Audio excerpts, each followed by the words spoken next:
Voilà, Daniela, je vais te lire une vidéo, puisque c'est sous-titré en français. Tu pourras évidemment pas lire le sous-titre, donc je vais te le lire en direct. C'est une vidéo de 4 minutes 17. Donc c'est un discours de Galit Atbarian à la Knesset, donc au Parlement israélien, concernant la libération de l'otage du Hamas, Ori. Et ça paraît sur le site joie2vivre.org. Le 2, c'est le chiffre 2, joie2vivre.org. C'est un site qui répertorie des témoignages. Je voudrais parler un instant d'un petit élément spirituel qui m'a sauté aux yeux et aux oreilles. Je parle de Maragalit Megidesh, la maman de Ori, qui est rentrée à la maison, Baruch Hashem. Quelques jours avant que Ori rentre à la maison, il y a une vidéo de la maman, Margalit, qui fait Afrachat Hala. Au moment où elle fait la Afrachat Hala, elle prie Hashem et lui demande la pitié, de l'aide. Elle lui demande de ramener son enfant à la maison. Et c'est quelque chose qu'on a l'habitude d'entendre et que l'œil a l'habitude de voir. Cela semble naturel, cela semble logique. Il y a beaucoup de gens qui prient en ce moment. Mais pendant cette prière, qui était complètement spontanée, fais revenir tous les otages et que tous les malades se lèvent de leur lit. Maître du monde, s'il te plaît, je t'aime, je suis folle de toi, maître du monde, ne me déçois pas, je t'en prie, je t'aime. Tout d'un coup, elle prie en larmes, dans une souffrance terrible qui n'a pas de limite, dans la tension et l'angoisse. Sa fille est à Gaza, sa fille est dans les mains du Hamas. Au moment où elle prie, soudain, lui sort de la bouche « Hachem, je t'aime ». Et quand j'ai vu ça, je me suis dit « Oh mon Dieu, aime ?» À ce moment-là, tu dis à Hachem, du profond de ton âme, cela lui est sorti en pleurant « Je t'aime, ton enfant est à Gaza, chez le Hamas ». Je n'ai pas réussi à avaler cela.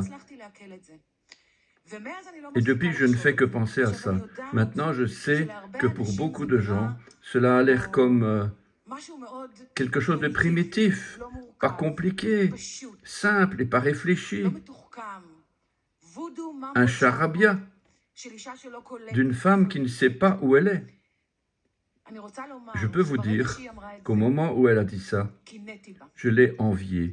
J'ai jalousé son niveau de foi insaisissable. Ce n'est pas de la simplicité, ce n'est pas de la primitivité, c'est de la spiritualité à très haut degré. C'est un niveau spirituel tellement haut et fort et intelligent. Elle a compris profondément que la providence divine est entièrement bonne et que même quand tu te trouves dans les vallées de la mort, tu n'auras pas peur car il est avec toi et qu'il y a une immense vérité métaphysique où toute chose qui arrive, même si tu es dans un puits sombre, une maman qui s'inquiète pour son bébé, qui se trouve dans les mains de cruels et de sauvages, même là, elle comprend au fond de son cœur que Hachem fait quelque chose qui est pour le bien, qu'elle ne voit pas pour l'instant. Je suis quelqu'un de très croyant, mais je suis croyante sur les faits concrets.